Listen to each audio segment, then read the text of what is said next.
Yeah, that's a good question, and the answer is that we may meet with some of them annually, we may meet with others semi-annually, but we have no formal system whatsoever, and we will never have a formal system. We don't demand any meetings of any of our managers. We have no operating plan submitted to headquarters. Some of the companies use operating plans themselves, some of them don't. They are all run by people who have terrific records, and they have different batting styles. And we're not about to tinker with somebody that's batting with 375 just because somebody else holds the bat a little differently or uses a different weight bat or something of the sort. So we believe in letting them do currently and in the future what has been successful for them in the past. And different people have very different styles. I've got my own style, but we have managers that like to talk things over.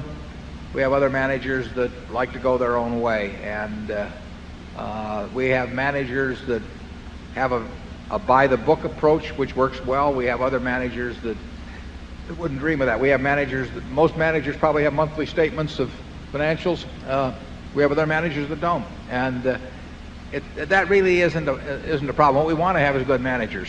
And there's more than one way to get to at least business heaven. And we have a number that have found different ways to get there.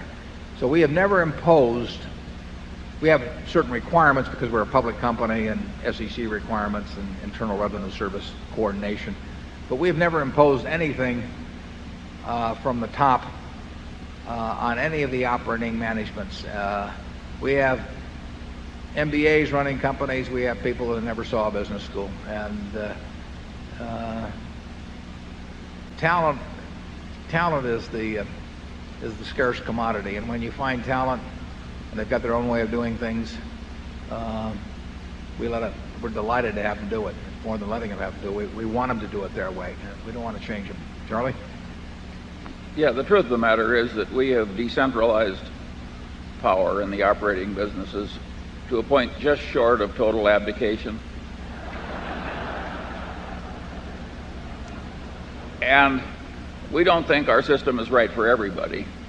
It has suited us and the kind of people that have joined us. But we don't have criticism for other people like Emerson Electric or something who have operating plans and compare performance quarterly against plan and all that sort of thing. It's just not our style. Yeah, we centralize money, and everything else we decentralize pretty much. But I don't know whether you've met him here, but for example, Al Yolshi is here. He started flight safety in 1951, and I don't know what he'll spend on simulators this year, but it could easily be $100 million or thereabouts. And if I spent hours with him, I couldn't add 1/100th of 1% to his knowledge of how to allocate that money. I mean, it would be ridiculous. It'd be a waste of his time, and it would be an act of arrogance on my part. And I have no worries about how Al allocates the money. And that's an unusually capital-intensive business compared to most of our businesses. There's some that I get into the details more because I've just worked with a person that's running things a long time, and we kind of enjoy it.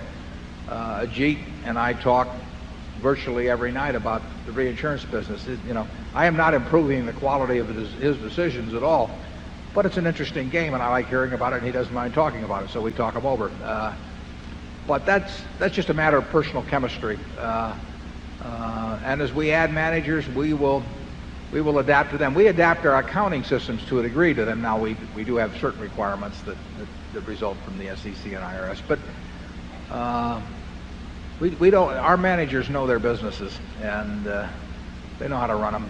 And if they don't, this hasn't been the case, but if they didn't, we would, we'd do something about the manager. We wouldn't try and build a bunch of systems.